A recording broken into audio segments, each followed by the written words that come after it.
Do you remember the kitchen before Thanksgiving morning in the 1950s? These were filled with the smell of butter, spices, every flavor developed with attention. The hands that cooked it were giving a gift to everyone at the table. You know how to roll a jelly roll? It's easy if you know how. And it's just as good as it looks. Certainly is fun to work in a modern kitchen. 30 dishes waited like treasures, each shaped by hands that knew love by touch. Thanksgiving was not just a meal, it was love baked into every golden dish, filling every home with warmth and plenty. Walk into any 1940s Thanksgiving kitchen near the coast, and you'd smell oysters mixed with bread and butter. The stuffing was rich and briny, studded with plump oysters that added a taste of the ocean to the turkey. Fresh oysters cost 50 cents per pint. Stale bread cost 10 cents, butter cost 20 cents, celery cost 10 cents, and onions cost 5 cents. 95 cents fed 10 people. The oysters made it feel luxurious and special. Grandmother would drain the oysters and chop them coarsely. The bread cubes would mix with sautéed celery and onions, then the oysters and their liquid would fold in. The stuffing could go inside the turkey or bake in a separate dish. The oysters had to be fresh, or the stuffing would taste fishy instead of briny and sweet. The oyster liquid added moisture and flavor. This wasn't just stuffing. It was proof that coastal families brought the ocean to Thanksgiving, and that oysters belonged at the holiday table just as much as turkey. Every Thanksgiving table had mincemeat pie, a dark, spiced filling made from dried fruits, suet, and sometimes meat. The pie was rich and complex, tasting like Christmas and fall mixed together. Each bite was different. Dried fruits cost 30 cents, suet cost 15 cents, spices cost 20 cents, pie crust ingredients cost 15 cents, and brandy cost 25 cents. $1.05 made 2 pies. The sweet made it rich and helped preserve it. Grandmother would make the mincemeat weeks ahead and let it age in a crock. The flavors would blend and mellow. The sweet would keep everything moist. On Thanksgiving, she'd spoon the mincemeat into pie crusts and bake until golden. The aging was essential. Fresh mincemeat tasted harsh. Aged mincemeat tasted complex and mellow. This wasn't just fruit pie. It was proof that Thanksgiving pies could be dark and mysterious, and that not everything had to taste like pumpkin or apple. Thanksgiving morning meant giblet soup appeared at lunch, a clear broth made from turkey giblets, vegetables, and egg noodles. The soup was light and savory, preparing your stomach for the heavy meal to come. Turkey giblets cost nothing. Carrots cost 5 cents. Celery cost 5 cents, onions cost 5 cents, and egg noodles cost 10 cents. 25 cents fed 8 people. The giblets would have been thrown away if they weren't used for soup. Grandmother would simmer the giblets with vegetables for hours until the broth was rich and golden. The giblets would be chopped and added back to the soup with cooked noodles. The soup would be served hot at midday. The long simmering extracted every bit of flavor from the giblets. Quick-cooked soup tasted weak and watery. This wasn't just soup.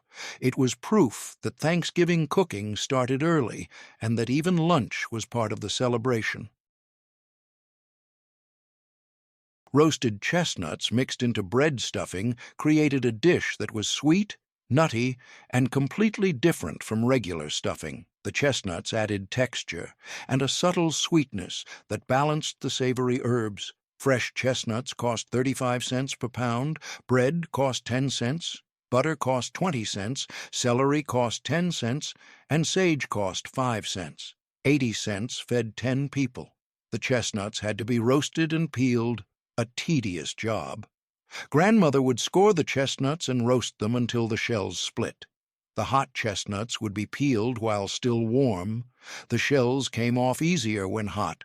The chestnuts would be chopped and mixed into bread stuffing. The peeling took patience. Each chestnut had to be peeled individually, and the inner skin was stubborn. This wasn't just stuffing.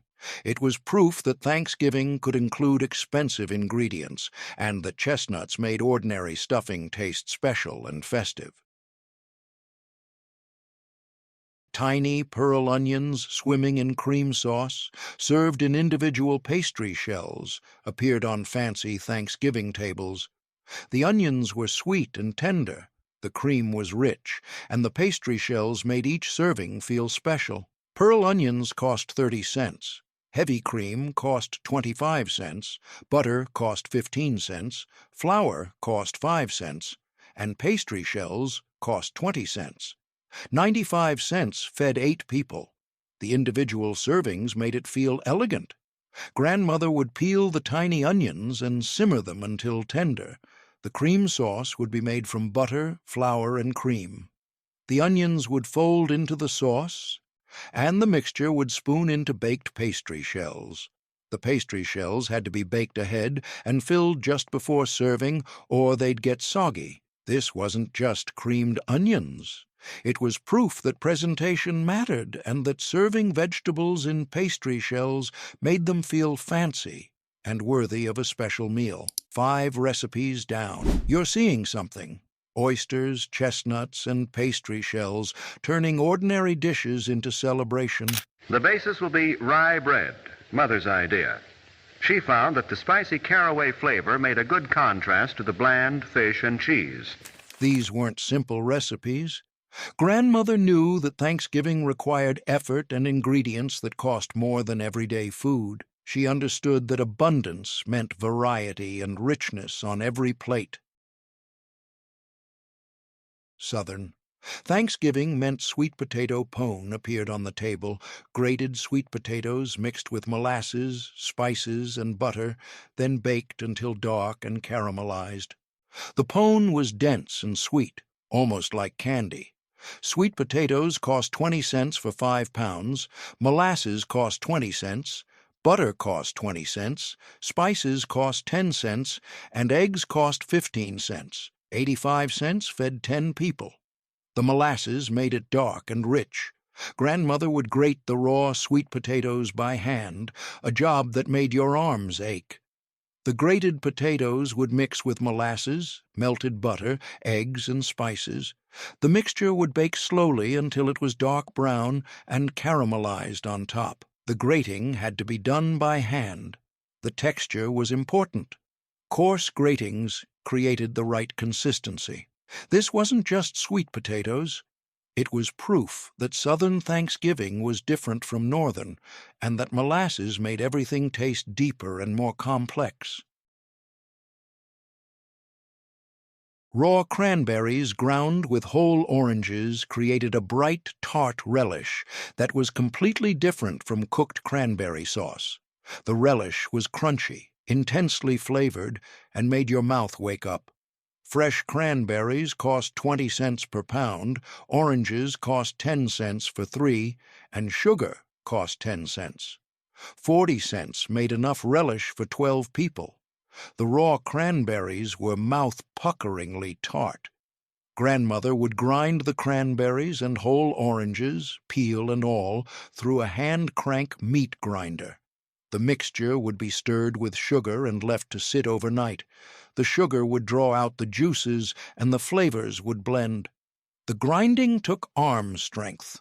The crank would stick when you hit tough orange peel or hard cranberries. This wasn't just cranberry sauce. It was proof that raw and cooked could both be traditional, and that some people preferred the bright, fresh taste of uncooked cranberries. This sweet, tangy salad dressing appeared on Thanksgiving tables, drizzled over lettuce and fruit salads. The dressing was thick and creamy, flavored with celery seeds that added a distinctive taste.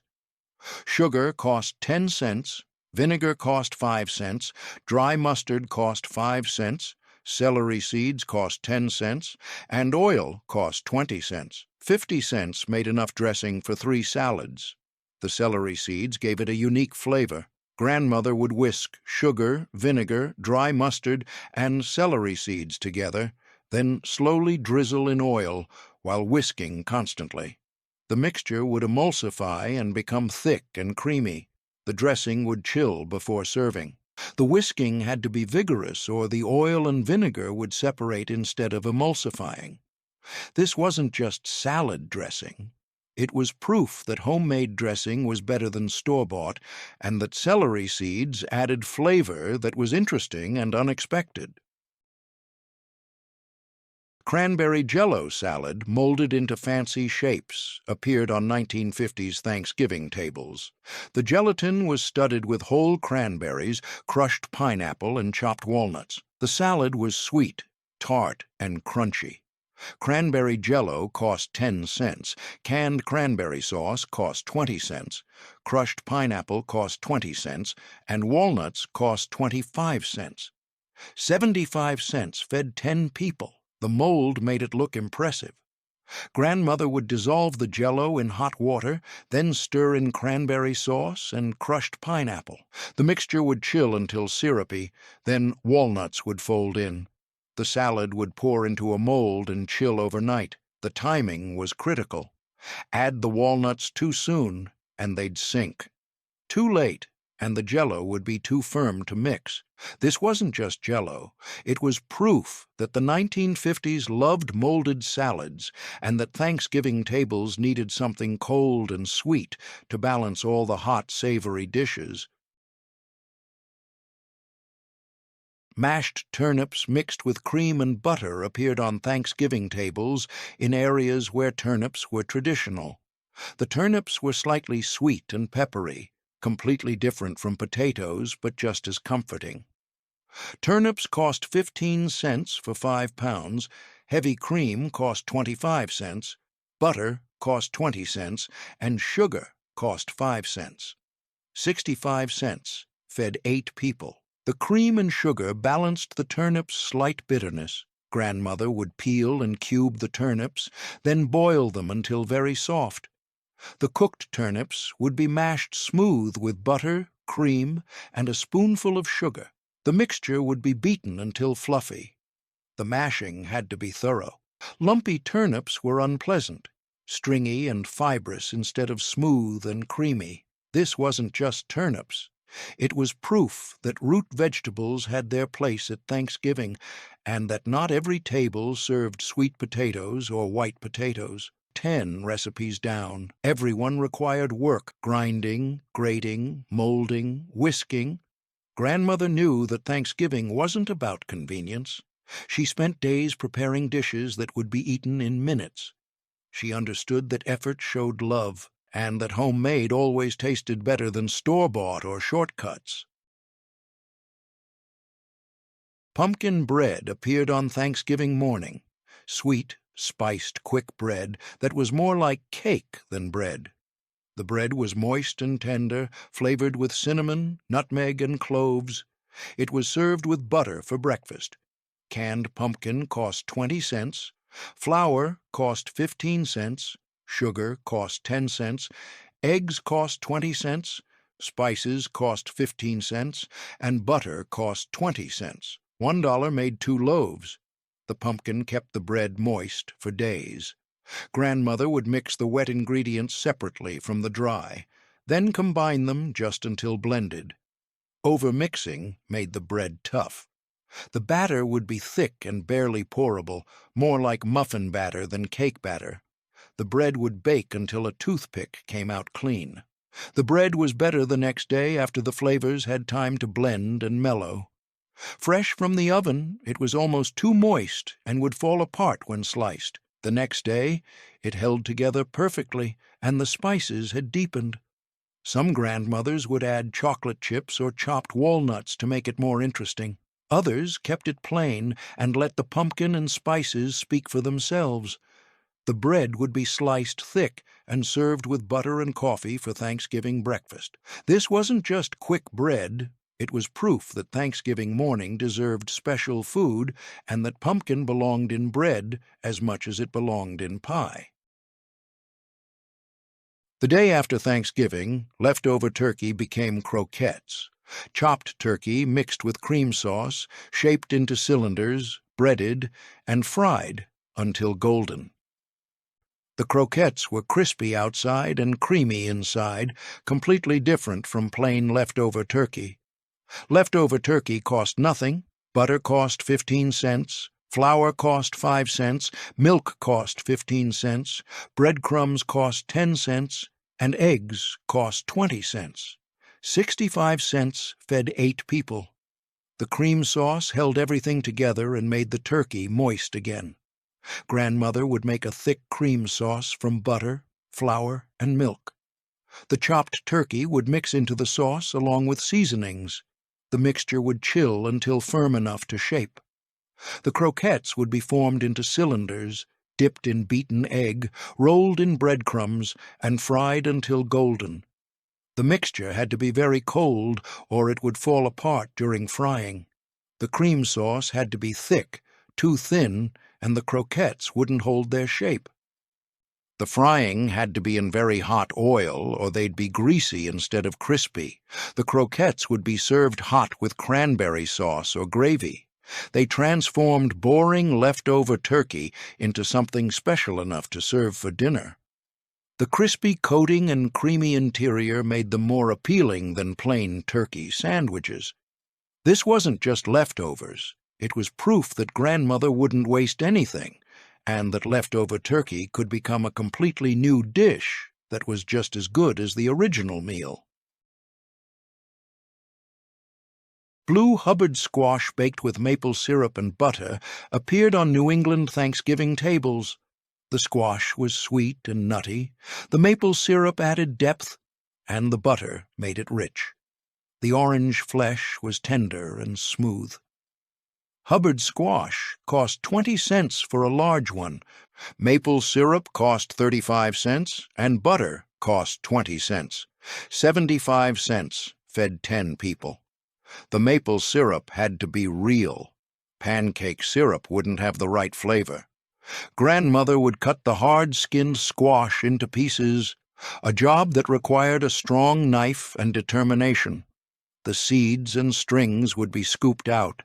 Each piece would get a pat of butter and a drizzle of maple syrup in the hollow. The squash would bake until the flesh was tender and the maple syrup had caramelized.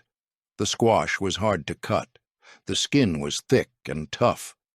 You had to be careful not to slip and cut yourself. Once cut, though, the squash was easy to prepare and forgiving to bake. The finished squash would be scooped out of the skin and served in a bowl. The maple syrup would have soaked into the flesh, making it sweet throughout. Some grandmothers would mash the squash smooth. Others left it chunky and rustic. This wasn't just baked squash. It was proof that New England Thanksgiving valued local ingredients. Squash from the garden and maple syrup from nearby trees, and that regional traditions were just as important as national ones. Homemade pickled beets appeared on Thanksgiving tables as a bright, tangy contrast to all the rich, heavy dishes. The beets were sweet and sour, deep red and crunchy tender. They cleansed your palate between bites of turkey and gravy. Fresh beets cost 15 cents for a bunch, sugar cost 10 cents, vinegar cost 10 cents, and spices cost 10 cents. 45 cents made enough pickled beets for 12 people. The pickling had to be done weeks ahead so the flavors could develop. Grandmother would boil the beets until tender, then peel them while still warm. The beets would be sliced into rounds and packed into jars. The pickling liquid, vinegar, sugar, water, and spices like cloves and cinnamon, would be boiled and poured over the beets. The jars would seal and sit in a cool place for at least 2 weeks. The aging was essential. Fresh pickled beets tasted harsh and vinegary. Aged pickled beets tasted balanced and complex. The beets would absorb the pickling liquid and become sweet-sour throughout. The beets would be served cold in a small dish, and people would take a few slices to put on their plate. The bright color and tangy flavor made them stand out among all the brown and beige foods. Kids usually avoided them, but adults appreciated how they cut through the richness of the meal. This wasn't just pickled vegetables, it was proof that Thanksgiving tables needed variety, not just different dishes, but different flavors and temperatures, and that something cold and tangy was essential to balance all the hot and rich foods. Salsify, also called oyster plant because it supposedly tasted like oysters, was battered and fried into fritters for Thanksgiving. The fritters were crispy outside and tender inside, with a delicate flavor that was hard to describe. Fresh salsify cost 25 cents per pound, flour cost 10 cents, eggs cost 20 cents, milk cost 15 cents, and oil for frying cost 15 cents. 85 cents fed 8 people. The salsify had to be peeled immediately after cutting, or it would turn brown. Grandmother would scrub and peel the long, thin salsify roots, dropping them into water with lemon juice to prevent browning. The salsify would be boiled until tender, then drained and mashed. The mashed salsify would mix with flour, eggs, and milk to make a thick batter. Spoonfuls of batter would be fried in hot oil until golden. The salsify was hard to find and tedious to prepare. The roots were thin and knobby, making them difficult to peel. But the flavor was unique and worth the effort for families who valued traditional vegetables. The fritters would be served hot, crispy on the outside and soft inside. The flavor was mild and slightly sweet, and people who'd never had salsify couldn't quite identify what they were eating. The mystery was part of the appeal. This wasn't just fried vegetables. It was proof that Thanksgiving once included vegetables that have almost disappeared from American cooking, and that our ancestors ate a wider variety of foods than we do today. Homemade grape conserve appeared on Thanksgiving tables, thick spiced fruit spread that was somewhere between jam and chutney. The conserve was sweet and tangy, studded with raisins and walnuts and flavored with cinnamon and cloves.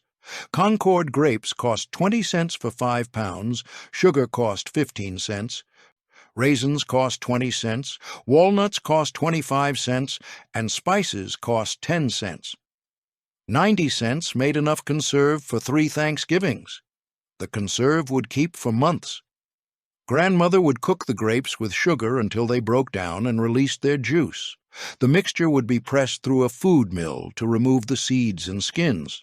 The grape pulp would go back into the pot with raisins, chopped walnuts, and spices. The mixture would cook until thick and spreadable. The cooking took hours of stirring to prevent burning. The conserve had to reduce until it was thick enough to mound on a spoon. Too thin, and it would be runny. Too thick, and it would be gluey. The conserve would be served in a small dish alongside the turkey and cranberry sauce. Some people would spread it on dinner rolls. Others would eat it with turkey-like cranberry sauce. The grape flavor was unexpected and delicious. This wasn't just jam. It was proof that Thanksgiving tables once included homemade preserves made from fall fruits, and that grapes belonged at Thanksgiving as much as cranberries. Corn oysters weren't oysters at all. They were corn fritters shaped like oysters and fried until golden. The fritters were crispy outside and soft inside, with sweet corn flavor throughout. They were called oysters because they supposedly looked like fried oysters. Corn kernels cost 15 cents, flour cost 10 cents, eggs cost 20 cents, milk cost 15 cents, and oil for frying cost 15 cents. 75 cents fed 8 people. The corn had to be fresh, or the fritters would taste starchy instead of sweet. Grandmother would cut corn kernels off the cob, scraping the cob to get all the milky juice. The corn would mix with flour, beaten eggs, milk, salt, and pepper to make a thick batter. Spoonfuls of batter would be dropped into hot oil and fried until golden on both sides. The batter had to be thick enough to hold together but thin enough to spread slightly when dropped in the oil. Too thick, and the centers would be raw. Too thin, and they'd fall apart. The fritters would be served hot. piled on a platter. They were best eaten immediately while the outside was still crispy. Cold corn oysters lost their crispness and became soggy. This wasn't just corn fritters.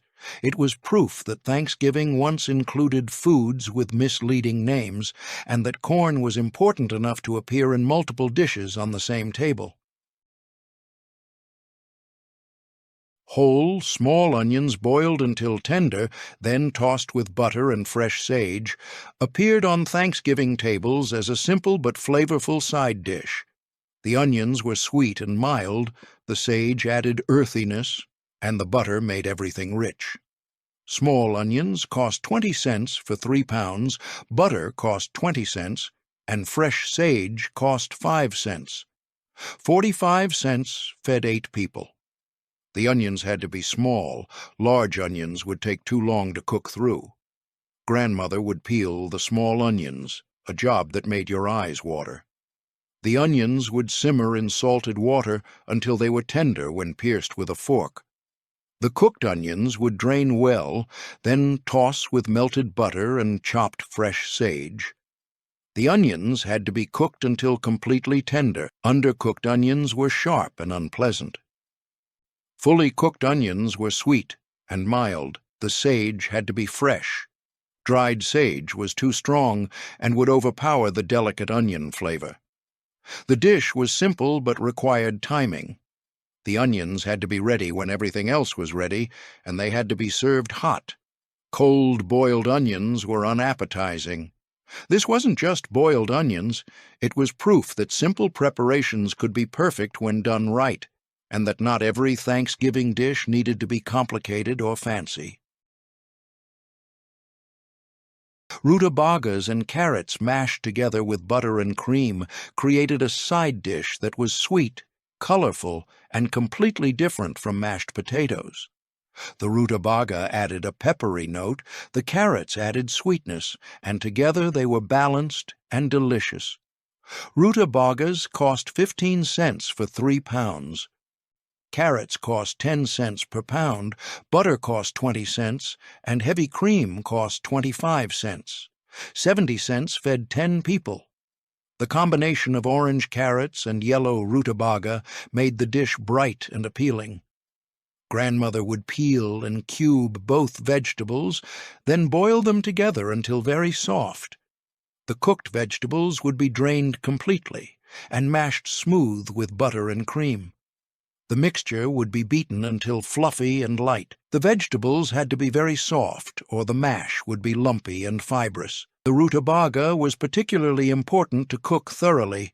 Undercooked rutabaga was tough and bitter. The butter and cream made the vegetables smooth and rich. Some grandmothers would add a pinch of nutmeg or a spoonful of brown sugar to make it sweeter. Others kept it simple and let the natural sweetness of the vegetables shine through. This wasn't just mashed vegetables. It was proof that rutabagas deserved a place at Thanksgiving, and that combining vegetables created flavors and colors that were more interesting than serving them separately. The day after Thanksgiving, the turkey carcass became soup, a clear golden broth with vegetables and noodles. The soup used every bit of the turkey that couldn't be carved off, and it tasted like Thanksgiving distilled into liquid form. Turkey carcass cost nothing, carrots cost 5 cents, celery cost 5 cents, onions cost 5 cents, and egg noodles cost 10 cents. 25 cents fed 10 people. The bones gave the broth a rich flavor that plain chicken broth couldn't match. Grandmother would break the carcass into pieces and simmer it with vegetables for hours. The broth would become golden and rich, and any remaining meat would fall off the bones. The bones would be discarded, the broth strained, and fresh vegetables and noodles added. The long simmering was essential. Quick-cooked broth was weak and watery. Hours of simmering extracted every bit of flavor from the bones. The house would smell like Thanksgiving all over again. The soup would be served for lunch or dinner the day after Thanksgiving. It was light and comforting after the heavy holiday meal. The clear broth was soothing, and the soup felt like a gentle ending to the celebration. This wasn't just leftover soup. It was proof that the turkey provided multiple meals, and that the bones were just as valuable as the meat if you knew how to use them properly. Nesselrode pie appeared on fancy Thanksgiving tables, a frozen pie made with rum-soaked chestnuts, candied fruits, and whipped cream in a graham cracker crust. The pie was rich and complex, tasting like the holidays concentrated into one slice. It was named after a Russian count and represented the height of sophisticated dessert making.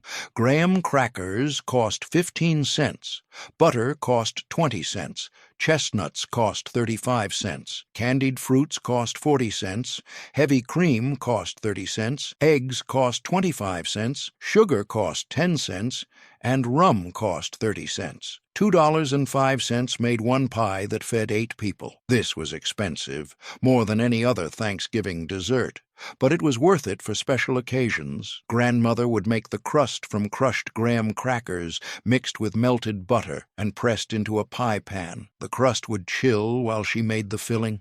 The chestnuts would be roasted, peeled, and chopped, then soaked in rum for at least an hour. The candied fruits would be chopped fine and mixed with the rum-soaked chestnuts.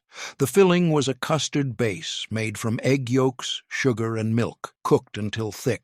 The custard would cool completely, then whipped cream would fold in along with the chestnut fruit mixture. The filling would pour into the chilled crust and freeze overnight. The pie had to be completely frozen before serving. The frozen texture was part of what made it special, creamy and smooth like ice cream, but lighter and more delicate. The rum flavor was subtle but present, adding warmth and complexity. The chestnuts added texture and a nutty sweetness.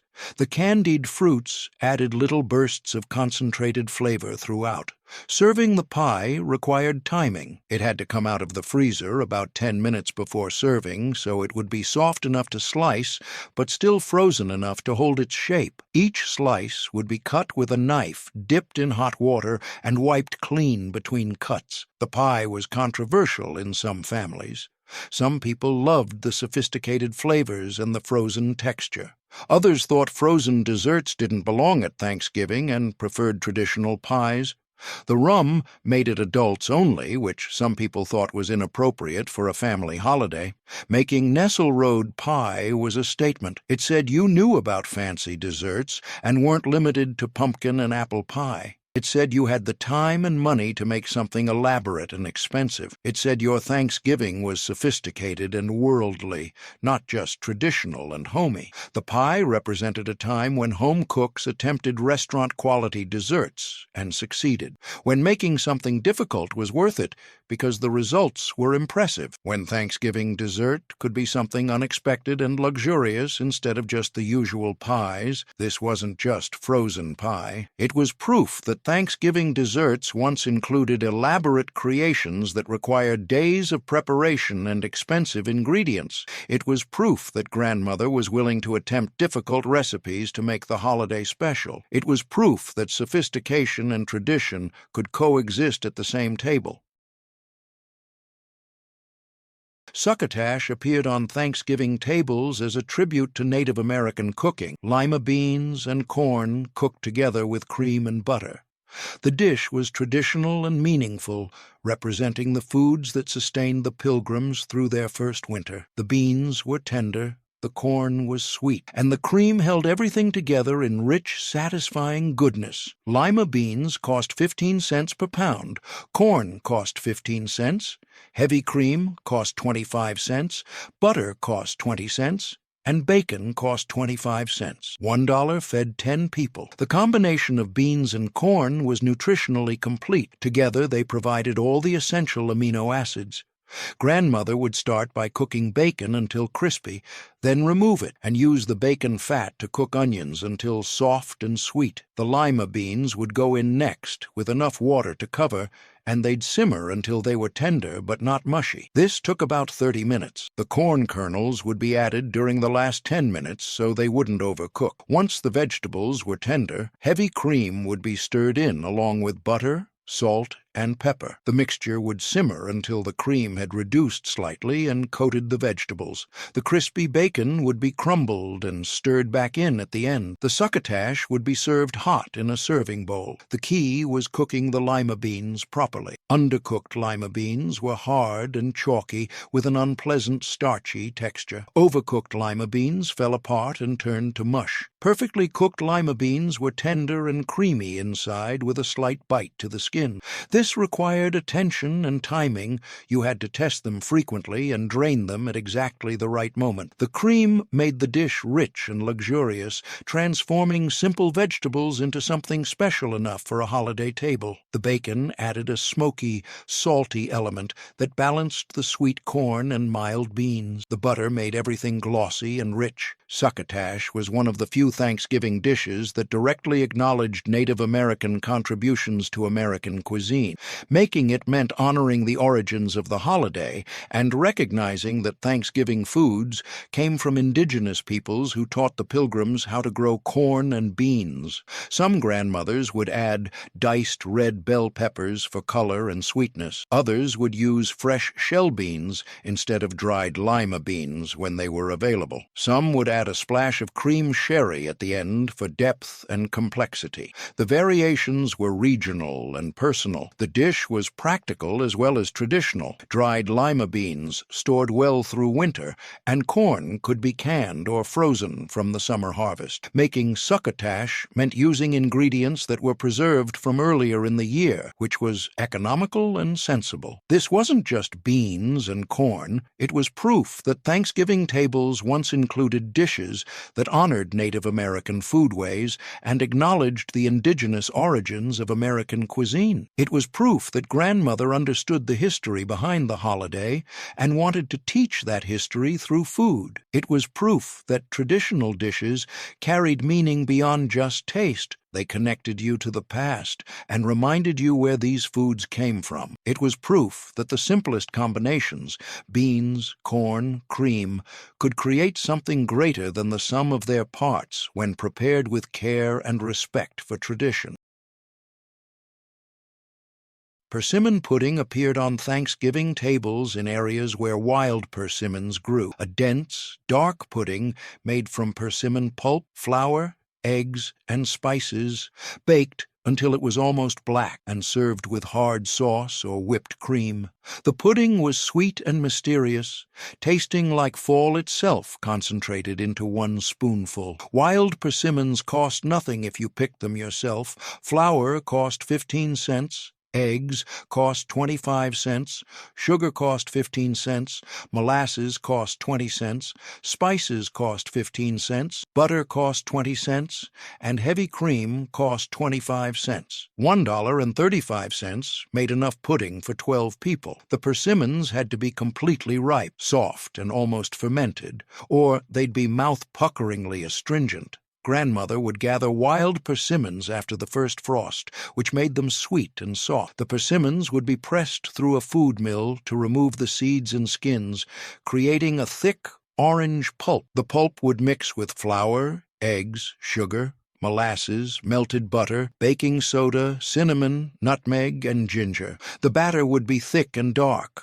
almost like chocolate cake batter, but more dense. It would pour into a buttered baking dish and bake slowly for over an hour. The pudding would rise slightly during baking, then settle as it cooled. The top would be dark brown, almost black, and slightly cracked. The interior would be dense and moist, somewhere between cake and custard. The pudding had to be served warm with hard sauce, butter, and powdered sugar, beaten together with vanilla or brandy until fluffy. The cold, sweet sauce would melt into the warm, spicy pudding and create a perfect contrast. Some grandmothers would serve it with whipped cream instead, which was lighter but just as delicious. The flavor was complex and hard to describe. The persimmons added a fruity sweetness that was almost tropical. The molasses added depth and a slight bitterness. The spices added warmth. The texture was dense and satisfying, not light and fluffy like cake. Each bite was rich enough that small portions were plenty. Persimmon pudding was regional and traditional in the Midwest and South, where wild persimmons grew. Making it meant going out to gather wild fruit, which connected you to the land and the season. The pudding couldn't be made from store-bought ingredients. You had to have access to wild persimmons, which made it special and limited to certain areas. Some families would make the pudding in individual molds instead of one large dish. The individual puddings would be turned out onto plates and served with sauce drizzled over the top. This made them look more elegant and restaurant-like. The pudding was controversial.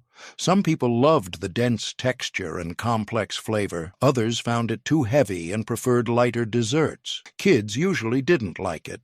The flavor was too sophisticated and the texture was too dense. But adults who grew up eating it loved it and considered it essential to Thanksgiving. This wasn't just pudding. It was proof that Thanksgiving desserts once included wild-gathered ingredients that connected you to the land. It was proof that grandmother knew how to forage and use ingredients that most people today wouldn't recognize. It was proof that regional traditions were just as important as national ones, and that not every Thanksgiving table looked the same. It was proof that some flavors were acquired tastes, and that the foods you grew up with would always taste like home, even if nobody else understood why you loved them.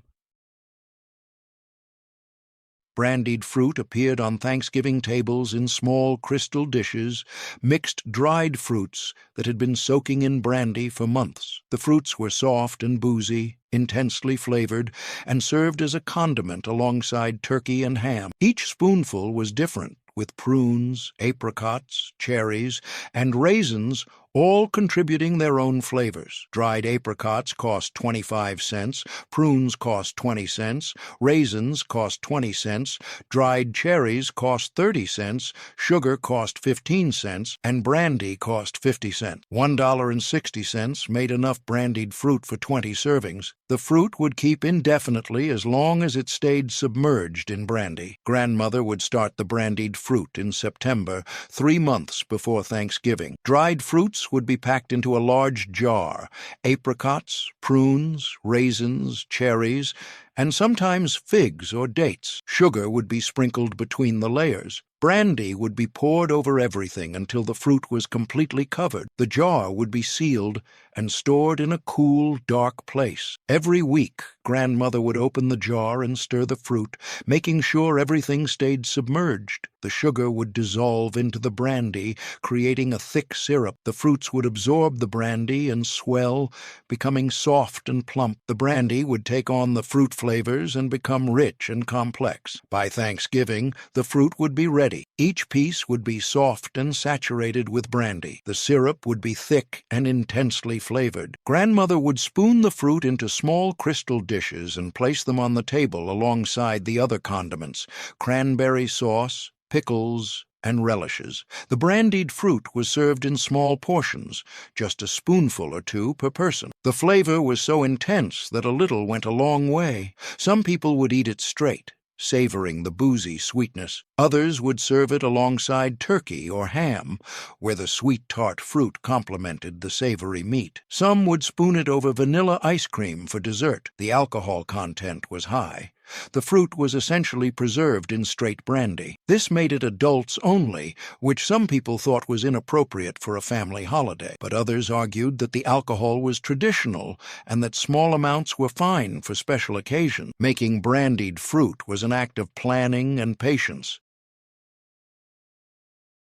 Tomato aspic appeared on Thanksgiving tables as a cold, savory gelatin salad. Tomato juice, set with gelatin and studded with diced celery, served on lettuce leaves with mayonnaise on top. The aspic was bright red and jiggly, and it divided families into those who loved it and those who couldn't understand why anyone would eat tomato jello. Tomato juice cost 15 cents per can, lemon gelatin cost 10 cents, celery cost 10 cents, onion cost 5 cents, horseradish cost 10 cents, and mayonnaise cost 15 cents. 65 cents fed 8 people. The gelatin transformed liquid tomato juice into something you could slice and serve on a plate. Grandmother would heat the tomato juice until it was almost boiling, then stir in lemon gelatin and a spoonful of horseradish. The horseradish added a sharp bite that balanced the tomato's sweetness. Finely diced celery and minced onion would be stirred in once the mixture had cooled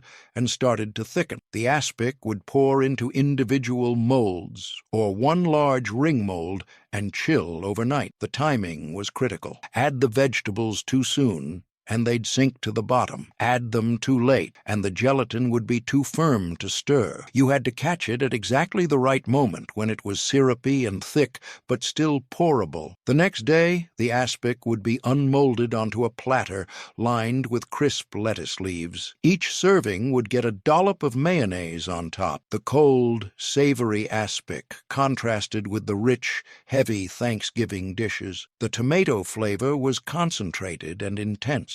The celery added crunch. The mayonnaise added richness. Tomato aspic was controversial. Men especially seemed to either love it or hate it with no middle ground. Those who loved it appreciated how it cleansed the palate and provided a refreshing break from all the hot, rich foods. Those who hated it couldn't get past the idea of savory gelatin. To them, gelatin should be sweet and fruity, not salty and vegetable-flavored. The aspic represented 1950s and 1960s cooking, when gelatin salads ruled holiday tables. Making it meant you were modern and fashionable, following the latest trends from women's magazines. The individual molds made it look elegant and restaurant-like. Some grandmothers would add a layer of cream cheese in the middle of the mold, creating a two-tone effect when sliced. Others would add diced avocado or shrimp to make it more substantial. The variations showed creativity and personal style.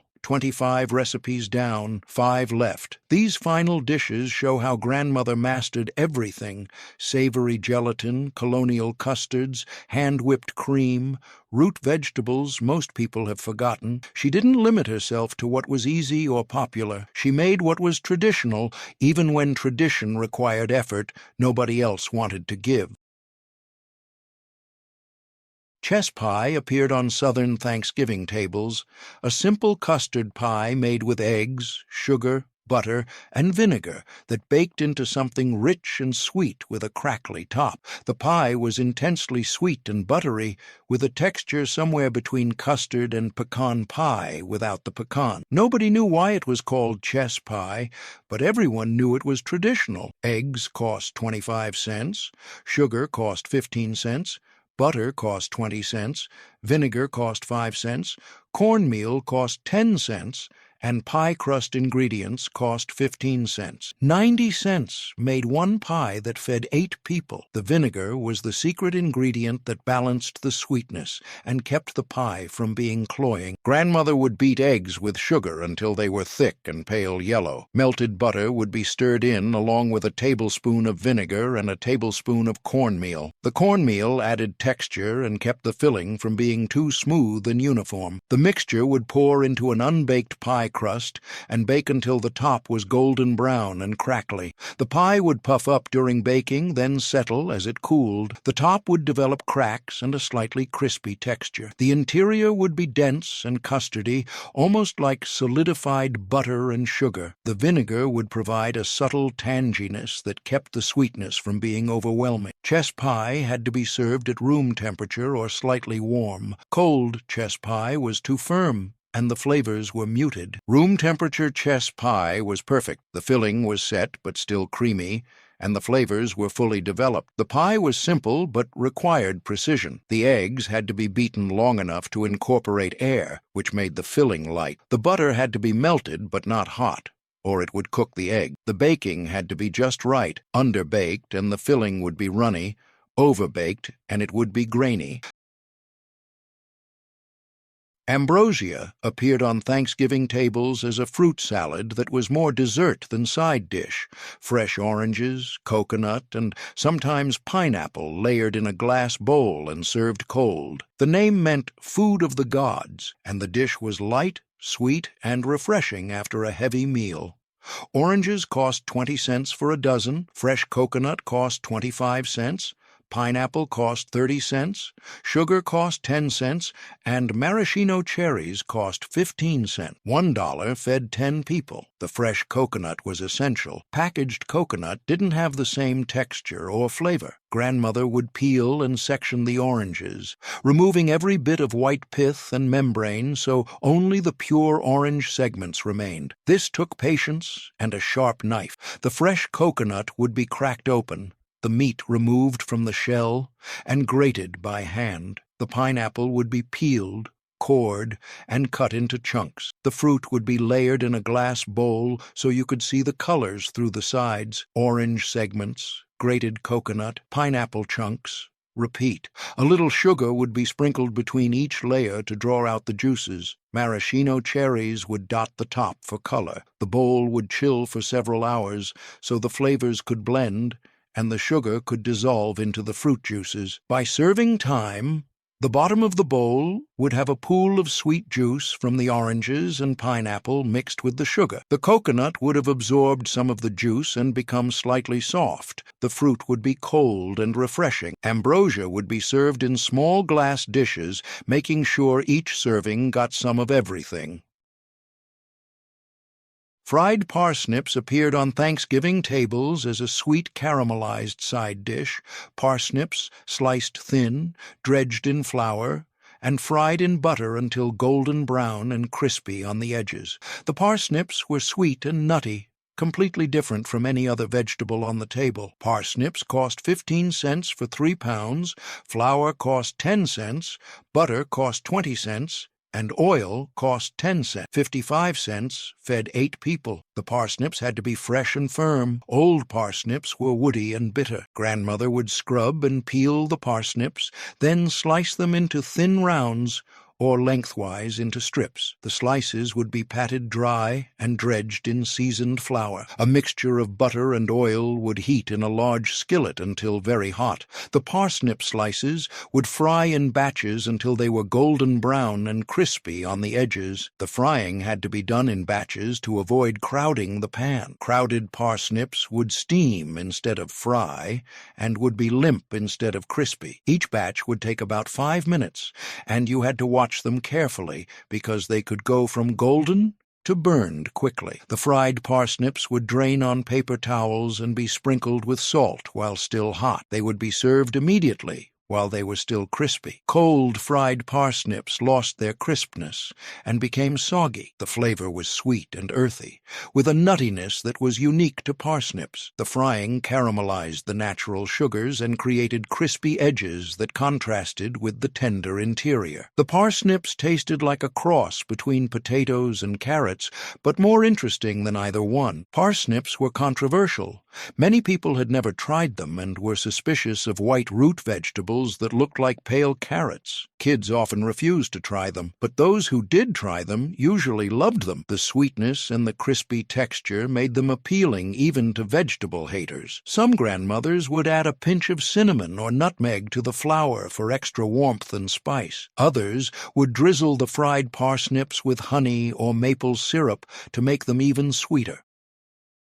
Marlborough pie appeared on New England Thanksgiving tables, an apple custard pie that was tart, creamy, and completely different from regular apple pie. The pie was made with applesauce, eggs, cream, and lemon, baked in a crust until it was set like custard. The result was smooth and tangy, somewhere between apple pie and lemon meringue. Apples cost 20 cents for 5 pounds. Eggs cost 25 cents. Heavy cream cost 25 cents. A lemon cost 5 cents. Sugar cost 15 cents, and pie crust ingredients cost 15 cents. $1.05 made one pie that fed 8 people. The applesauce had to be homemade and unsweetened. Store-bought applesauce was too sweet and too smooth. Grandmother would peel and core tart apples, then cook them with just a little water until they broke down into sauce. The applesauce would be pressed through a food mill to make it completely smooth. The warm applesauce would mix with beaten eggs, heavy cream, sugar, lemon juice, and grated lemon zest. The mixture would pour into an unbaked pie crust and bake until the filling was set. The pie would puff up slightly during baking, then settle as it cooled. The top would be pale golden and smooth. The filling would be creamy and dense, holding its shape when sliced. The flavor was tart and bright from the apples and lemon, balanced by the sweetness of the sugar and the richness of the cream and eggs. Marlborough pie had to be made with tart apples, Granny Smith, Jonathan, or Northern Spy. Sweet apples made the pie too sweet, and the apple flavor would be lost. The tartness was essential to the character of the pie. The pie was named after Marlborough, Massachusetts, where it originated in colonial times. It was one of the oldest American pie recipes, predating pumpkin pie as a Thanksgiving tradition. Making it meant connecting to colonial history and the earliest American Thanksgivings. Some grandmothers would add a pinch of nutmeg or cinnamon to the filling for warmth. Others would add a splash of sherry or brandy for complexity. But purists insisted that the original recipe, apples, eggs, cream, lemon, and sugar, was perfect and needed no additions. The pie was less common than pumpkin or apple pie, which made it feel special and sophisticated. Serving Marlborough pie meant you knew about colonial cooking and valued historical recipes. It meant your Thanksgiving wasn't just following modern trends, but honoring old traditions. The pie would be served at room temperature or slightly chilled, cut into thin slices because the filling was so rich. A small slice was satisfying and perfect after a heavy meal. The smooth, creamy texture was elegant and refined. Syllabub appeared on Thanksgiving tables as a frothy, boozy drink dessert. Sweet cream, whipped with wine or sherry until it was thick and foamy, served in glasses with a spoon. The syllabub was rich and intoxicating, somewhere between a drink and a dessert, and it represented the height of colonial elegance. Heavy cream cost 30 cents, sugar cost 15 cents, sherry cost 40 cents, lemon cost 5 cents, and nutmeg cost 5 cents. 95 cents made enough syllabub for 8 people. The sherry had to be good quality. Cheap cooking sherry would make it taste harsh and medicinal. Grandmother would combine heavy cream, sugar, sherry, lemon juice, and grated lemon zest in a large bowl. The mixture would be whipped by hand with a whisk until it was thick and foamy, almost like whipped cream, but looser and more pourable. This took arm strength and patience. The whipping had to continue until the mixture formed soft peaks that held their shape but weren't stiff. The syllabub would be spooned into glass cups or wine glasses so you could see the pale, creamy color. A grating of fresh nutmeg would go on top of each serving. The syllabub would chill for at least an hour before serving, which allowed the flavors to blend and the foam to stabilize slightly. The texture was unique, foamy and light, but also rich and creamy. The flavor was sweet and tangy from the lemon, boozy from the sherry, and rich from the cream. You could drink it or eat it with a spoon. The alcohol content was significant, which made it adults only. Syllabub was colonial and traditional, dating back to the 1600s when it was served at celebrations and special occasions. Making it for Thanksgiving meant connecting to the earliest American feasts and honoring recipes that had been made for centuries. The whipping had to be done by hand. Electric mixers would overwhip it and make it too stiff. The hand-whipped texture was looser and more delicate, which was part of the charm. The whipping took at least 10 minutes of constant work, which meant your arm would be tired by the end. Some grandmothers would use white wine instead of sherry for a lighter flavor. Others would add a splash of brandy for extra warmth. The variations were personal, but the basic combination of cream, alcohol, and lemon stayed the same. Syllabub represented a time when desserts could be boozy and sophisticated, when drinks and desserts weren't completely separate categories, and when colonial recipes were valued and preserved. The dish was elegant and unusual, which made it perfect for special occasions. Which of these 30 recipes did your grandmother make every Thanksgiving? Comment the recipe name and your state. I'm mapping where these traditions stayed alive the longest. If you made it through all 30 recipes, you understand that Grandmother wasn't just cooking Thanksgiving dinner. She was preserving history, honoring multiple traditions, and creating abundance from simple ingredients. She was connecting to colonial foodways, Native American contributions, and immigrant traditions that shaped American cooking. These recipes represented more than food. They represented effort, days of preparation, careful timing, techniques that required skill. They represented knowledge, understanding which persimmons were ripe, how to whip Syllabub by hand, when to add vegetables to gelatin. They represented connection to the land through foraged persimmons, to history through colonial recipes, to family through passed-down traditions. Her legacy lives on in the few families who still make these dishes, in the grandchildren who learn to roast chestnuts and whip cream by hand, in the great-grandchildren who know that Thanksgiving once included 30 dishes instead of 10, and that abundance meant variety and effort, not just quantity. She proved that Thanksgiving required days of work, not hours. That traditional meant honoring multiple traditions, not just one. That forgotten recipes deserve to be remembered because they carried history, culture, and meaning in every bite. Subscribe for more forgotten recipes from America's past. Next video covers 30 Christmas cookies nobody makes anymore, from her kitchen to yours. Don't let them forget what our grandmothers knew how to make, and don't let them forget that every dish she served was proof that Thanksgiving meant gratitude expressed through abundance, effort, and the preservation of traditions that connected us to everyone who came before.